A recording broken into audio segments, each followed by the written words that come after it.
Blaženi Ivan Pavao I, rođen kao Albino Luciani 1912. do 1978. potekao je iz siromašne radničke obitelji, te se nakon svećeničkog ređenja 1935. i doktorata iz teologije istaknuo kao profesor, generalni vikar i biskup Vittorija Veneta. Godine 1969. postao je patrijarh Venecije, a 1973. kardinal.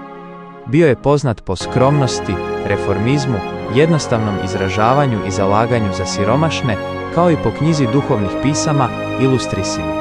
Za papu je izabran 26. kolovoza 1978. uzevši dvostruko ime prema Ivanu 23. i Pavlu VI. Te geslo poniznosti. Prekinuo je tradiciju krunjenja tijarom i korištenja vladarske množine. Zbog iznenadne smrti od srčanog udara, njegov je pontifikat trajao svega 33 dana, pa je upamćen kao nasmijani i rujanski papa.